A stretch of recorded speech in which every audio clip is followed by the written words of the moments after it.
Les mesures incitatives prises par le gouvernement béninois pour financer le secteur de l'agriculture prennent corps pour le grand bonheur des agriculteurs et exploitants agricoles.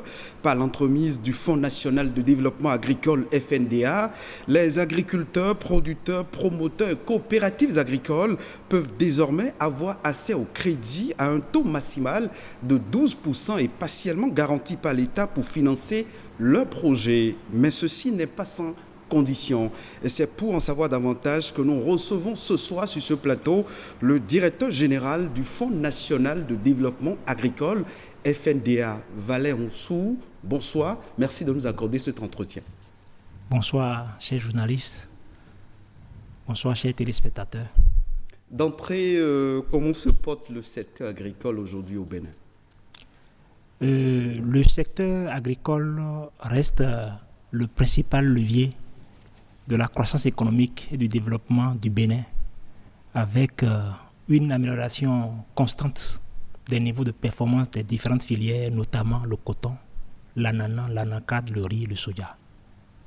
Et au cœur de cette amélioration constante, le Fonds national de développement agricole est désormais au cœur de l'investissement privé dans le secteur agricole. Dites-nous, à combien s'élève aujourd'hui le montant des mesures spécifiques décidées par l'État béninois pour accompagner les promoteurs agricoles dans la quête de financement?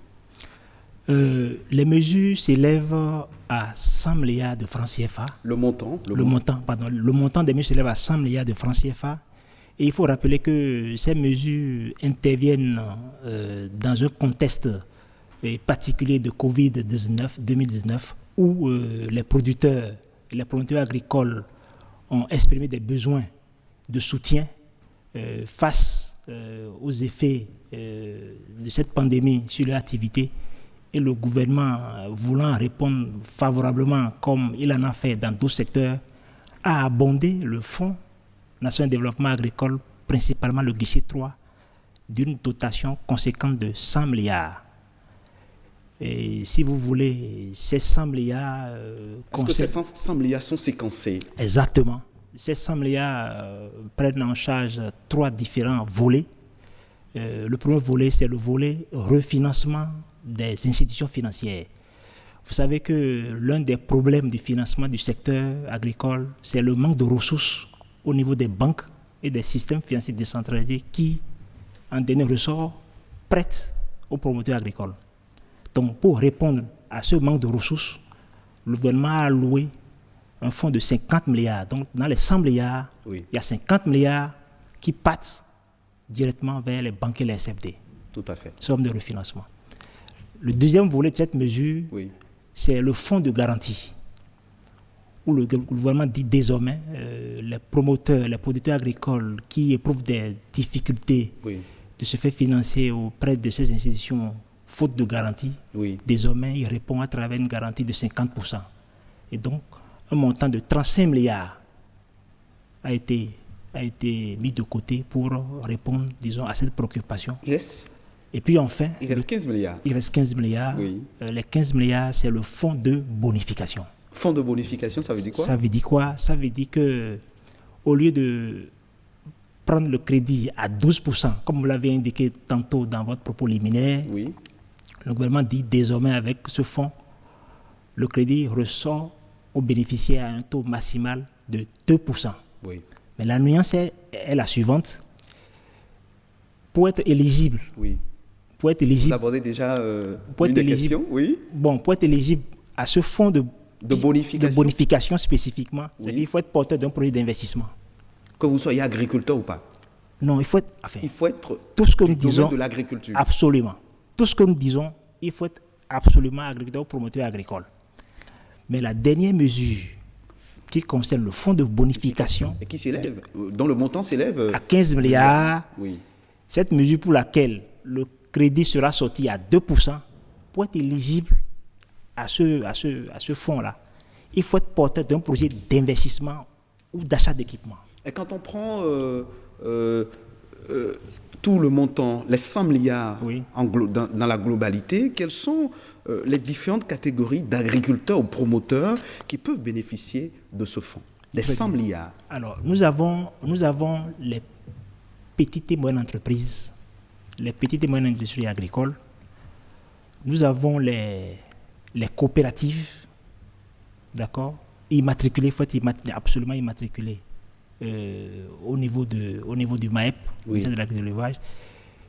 Les petits exploitants, organisés ou non, et quand vous êtes aussi un individuel, tout au moins, il faut avoir un IFU, un identifiant fiscal unique. Très bien. Quand vous remplissez ces critères et vous êtes porteur d'un projet dans les différentes filières promues par le gouvernement à travers les ATDA, les agences territoriales de développement agricole, vous êtes éligible à ces 100 milliards-là. Vous parliez tantôt de critères. Pouvez-vous nous donner un aperçu des critères d'éligibilité au mécanisme d'accès au financement? Oui. Le premier critère, c'est d'être béninois. Il faut être béninois. Ensuite, il faut être porteur d'un projet transformé en plan d'affaires. Absolument. Un plan d'affaires bancable. Et il faut être client d'une banque ou d'un système financier décentralisé. Je vois. Puisque ce dont il s'agit ici, c'est du crédit. Le FNDA ne fait pas du crédit. Ce sont les banques et les SFD partenaires du FNDA qui vont faire ces crédits à ces bénéficiaires. Vous abordez déjà une autre question. Oui, voilà. Allez-y, de toute façon. Alors, donc, ces partenaires, si vous voulez, je les cite. Non, vous avez déjà dit que les partenaires du FNDA, ce sont les banques et les systèmes financiers décentralisés. Voilà, voilà, donc c'est eux qui font le crédit. Donc, le critère pour le bénéficiaire, c'est qu'il soit client, en fait. C'est-à-dire quoi? Et la banque ou le SFD ne va pas financer un citoyen lambda sorti de nulle part. Qui n'a pas un compte dans son institution. Je ne sais pas si vous êtes d'accord avec moi. Oui, je vous comprends. Donc, l'un des critères, il faut être client, il faut aller ouvrir son compte dans un SFD ou dans une banque de son choix, mais partenaire du FNDA. De toute façon, nous allons rendre publique la liste très très bientôt dans quelques jours. Donc, si je comprends bien, si l'exploitant agricole, l'agriculteur ou le promoteur agricole n'est pas partenaire du FNDA, mais partenaire de la banque ou du système financier décentralisé, il ne va pas bénéficier du fonds? C'est-à-dire, ou bien c'est d'office? Non, ce n'est pas possible. C'est-à-dire quoi? Je réexplique. Le FNDA ne fait pas du crédit, partons de ce postulat-là. Ce dont il s'agit, c'est du crédit. Est-ce qu'on est d'accord? Oui. Voilà. Le FNDA ne fait pas de crédit parce qu'on n'est pas autorisé pour. D'accord? Et donc, nous intervenons à travers les banques et les SFD dont leur métier est de faire du crédit. Donc, si vous voulez bénéficier du FNDA, d'accord, et que vous avez un projet, nous allons vous aider à bien arranger le projet. De sorte qu'il soit accessible, accepté par les banques. Maintenant, vous, en tant que promoteur, vous devez identifier laquelle des banques ou laquelle des SFD vous répond, vous satisfait.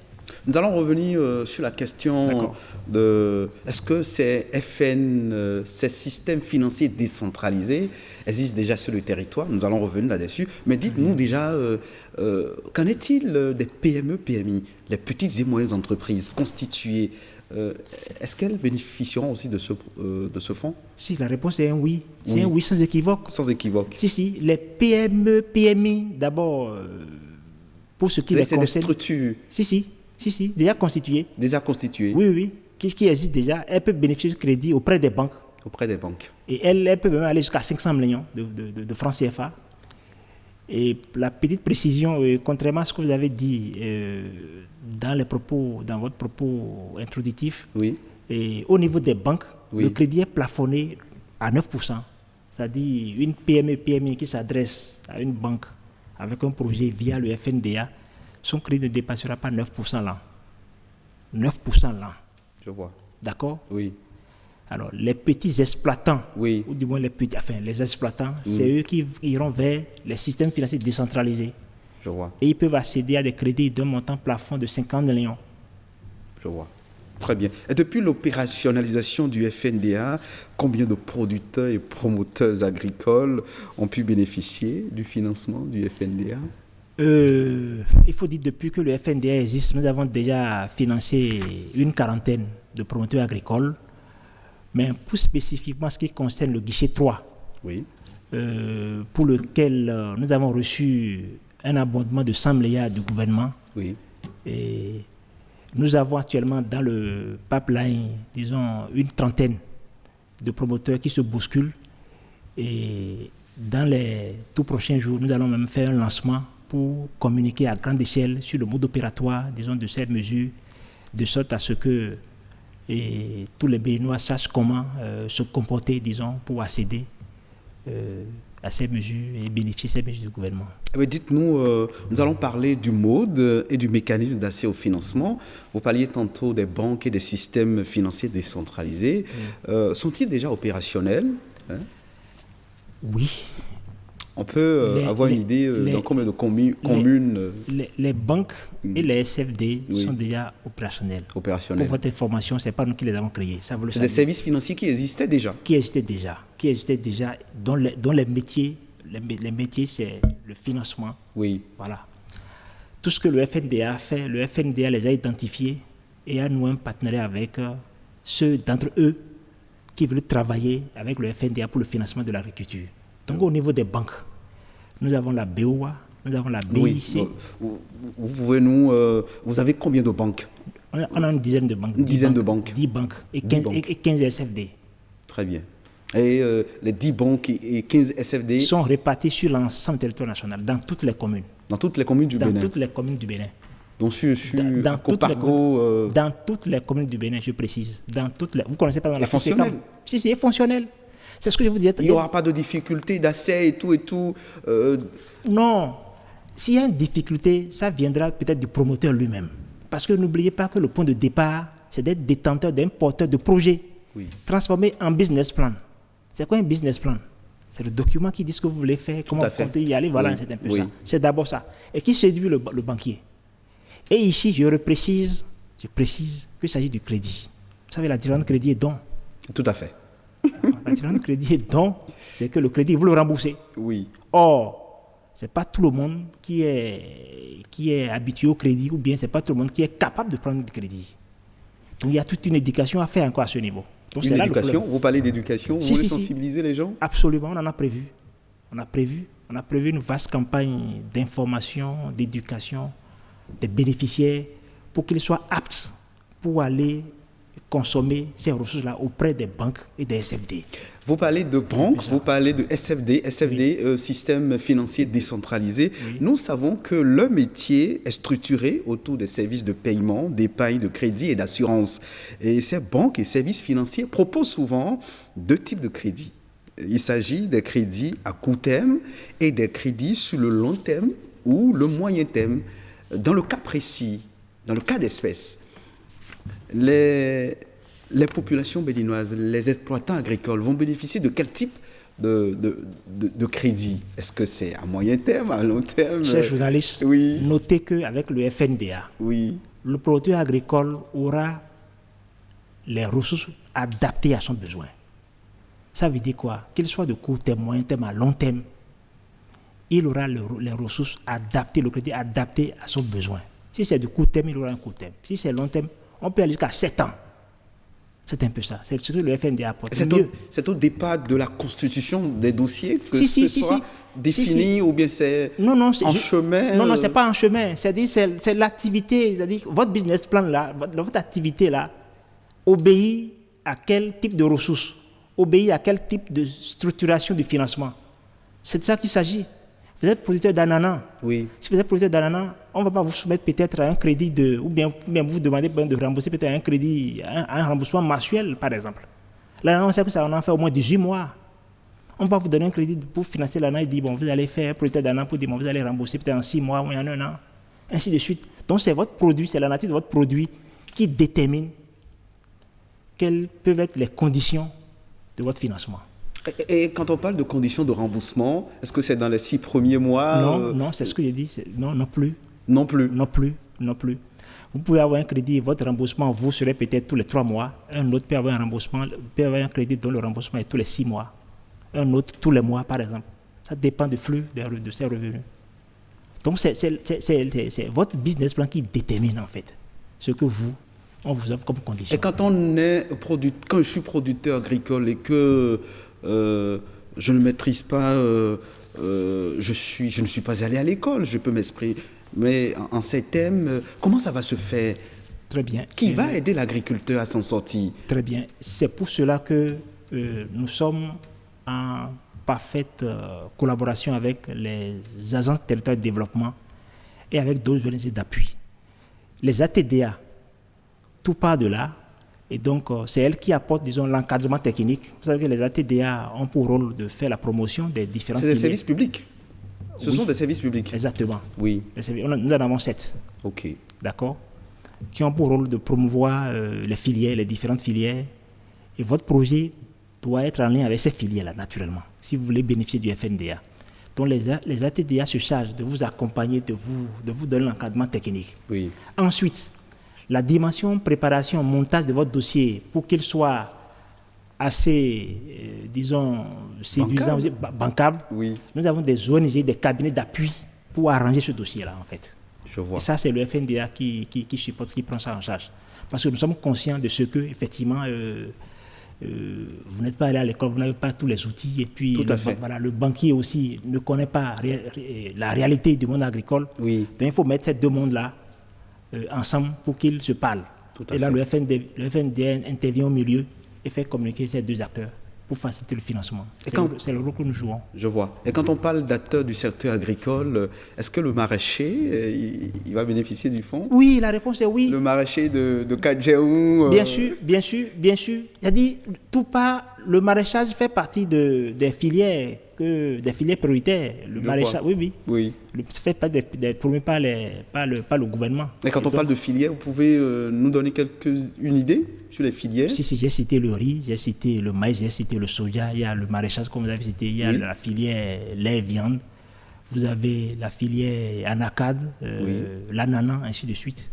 Je vois. Les filières. Mais ce que je veux vous dire, et nous préparons dans les tout prochains jours, disons, une vaste campagne d'information, d'accord, et d'éducation des bénéficiaires sur l'ensemble de ces mesures et le mode opératoire de leur accès.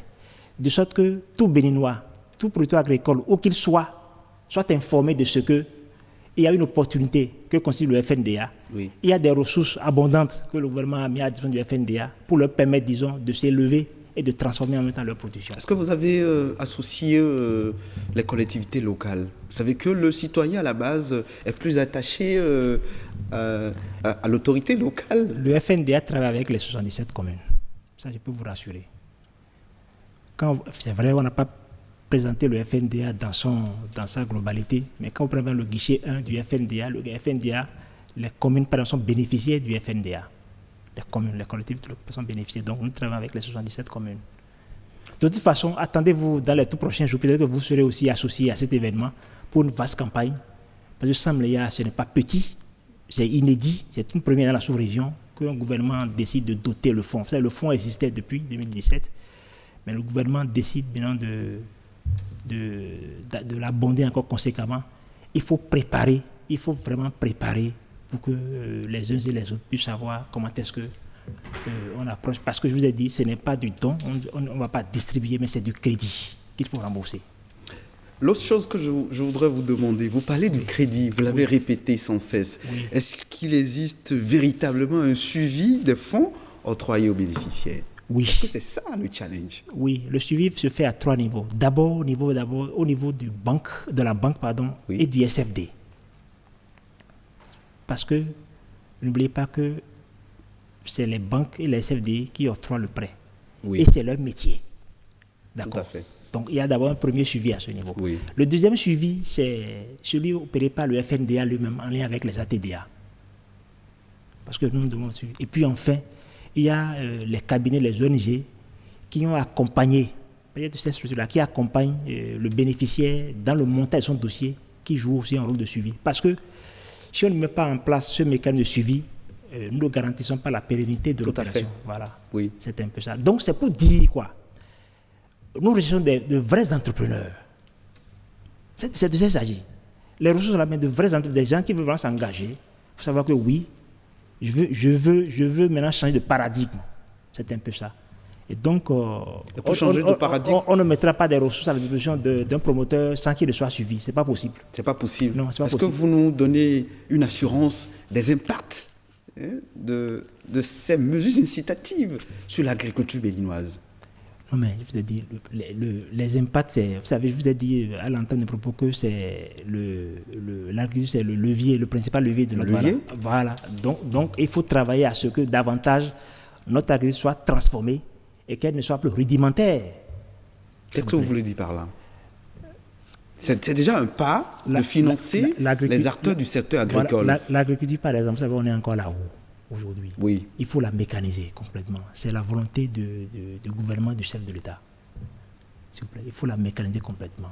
On ne peut plus faire les labos, là, on ne peut plus. Il faut la mécaniser complètement, la transformer complètement pour que l'agriculture serve véritablement, joue véritablement son rôle de véritable moteur de notre croissance économique. Ma toute dernière question, peut-être, qu'avez-vous à dire aux différents bénéficiaires du Fonds national de développement agricole en guise de conclusion, notamment aussi aux banques et aux services financiers décentralisés, aux structures des services publics qui travaillent avec le fonds pour que cette volonté d'accompagner le secteur agricole soit véritablement effective dans notre pays? Aux producteurs, et je leur dis que le gouvernement a été attentif à leurs requêtes, en leur donnant une opportunité de se faire financer. Il leur reste de saisir cette opportunité en se mettant en état d'alerte pour pouvoir capter ces ressources. Et pour ce faire, nous leur demandons de commencer déjà par identifier, quand nous allons rendre public les banques SFD, de commencer par identifier ces banques SFD pour aller ouvrir des comptes.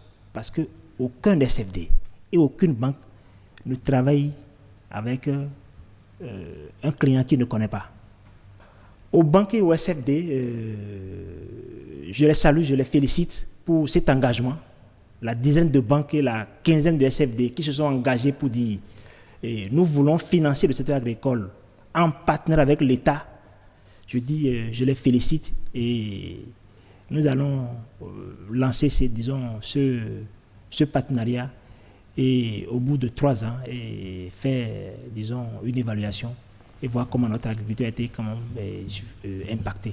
Vous parlez de 3 ans, je me pose la question, le FNDA se projette sur 3 ans, sur 5 ans, vous nous donnez une précision? Non, le FNDA a une durée de vie illimitée. Mais les mesures, on se dit, on ne peut pas consommer 100 milliards, je ne sais pas, si on ne peut pas consommer 100 milliards en un an. En 3 mois. En 3 mois. Oui. Voilà, donc, comme il a dit, il faut préparer les bénéficiaires, et 100 milliards, donc il faut du temps pour consommer. Donc on se dit maximum 3 ans. On peut consommer les 100 milliards. Vous avez associé les médias, tout ce qu'il faut pour rendre possible cette campagne de sensibilisation? Oui, nous y travaillons et vous êtes les bienvenus, BB24, pour nous aider à annoncer cette bonne nouvelle et à éduquer nos populations. Parce que c'est une question d'éducation, s'il vous plaît. Nous avons une culture, nous n'avons pas une culture de crédit, en fait. Nos producteurs n'ont pas une culture de crédit. Le crédit même en question n'est pas une fait en soi, c'est pas une insulte. Non, pas du tout. Au contraire, c'est un facteur de développement. Et nous voulons encourager les gens à aller au crédit. Mais ça se prépare, c'est un peu ça. Vous savez, les statistiques même de la BCAO nous indiquent qu'à peine 27% de Béninois ont un compte dans une institution formelle. 27 sur 100. Vous voyez ce que ça donne? Et maintenant, on demande à tout ce bon monde d'aller vers le crédit. Donc, il leur faut ouvrir des comptes dans des institutions. Donc, il y a toute une campagne quand même d'information, d'éducation qu'il faut faire. Et vous êtes associés, s'il vous plaît. N'hésitez pas à faire ce travail avec nous. Un dernier mot, le Fonds national de développement agricole, le FNDA, se porte bien? Le FNDA se porte à merveille et est une réalité. Et je crois que dans les tout prochains jours, les Béninois vont mieux le sentir. Merci. Vous avez un dernier mot pour clôturer cet entretien parce que nous sommes à la fin. Non, mais un dernier mot. Je vous remercie pour cette opportunité que vous nous donnez et nous espérons que vous serez à nos côtés pour participer à cette campagne d'éducation de nos bénéficiaires. Merci à vous, Valère Oussou. Je rappelle que vous êtes le directeur général du Fonds national de développement agricole. Et avec vous, nous avons parlé des opportunités, des nouvelles opportunités offertes par le gouvernement béninois aux exploitants agricoles, producteurs, tous les acteurs de la chaîne agricole de notre pays. Merci d'être passé sur ce plateau et ce sera tout pour l'entretien de ce soir. Merci, chers téléspectateurs. Retrouvez cette émission sur le site de l'ORTB, www.ortb.bj.